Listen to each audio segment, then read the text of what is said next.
Lawmakers are back to work, but budget turmoil in Washington could create some headaches back here in the Beehive State for those lawmakers. First, though, tonight, after years of being denied water, one southern Utah family is suing, claiming discrimination. Thanks for joining us for 2 News at 6. Imagine living for nearly 5 years without any running water, all because the water company simply says no when it comes to hooking up your home.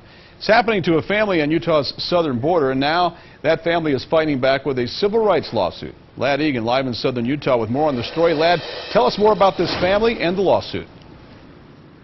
Well, this family, they are not members of the FLDS church, although the husband grew up in those towns and was a part of that church in his childhood. They live there now, and they've been waiting 4.5 years simply to have water connected to their home. They claim it's discrimination because they're not part of the polygamous sect there. But attorneys for the water departments of Colorado City and Hilldale say they are not discriminating. They simply don't have the means to hook them up because there's a water shortage. We were told that this town had changed. Ron and Ginger Cook thought they would find peace among these red rocks. I thought it was really pretty. There's Bryce Canyon, Zions Canyon.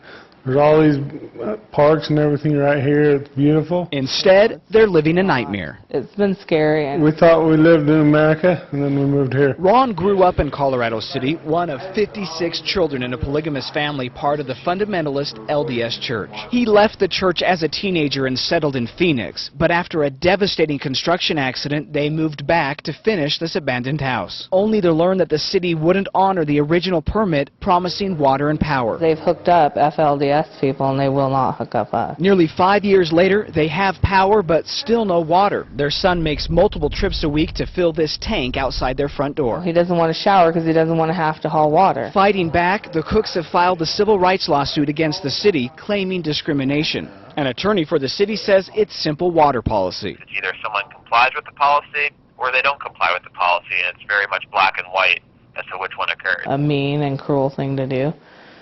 And they're doing it to their own people daily, the same kind of thing. Ginger says they've endured years of harassment and hopes this lawsuit paves the way for other outsiders to live in peace. Some justice better happen, because if it doesn't, that means we let our family go through this for nothing. For a number of years, they did not have power hooked up to their home, and so they were forced, as a family of 5, to live in a small camping trailer. They were only able to get power because a private company came in and took over the power company, so it was no longer controlled by those polygamous towns.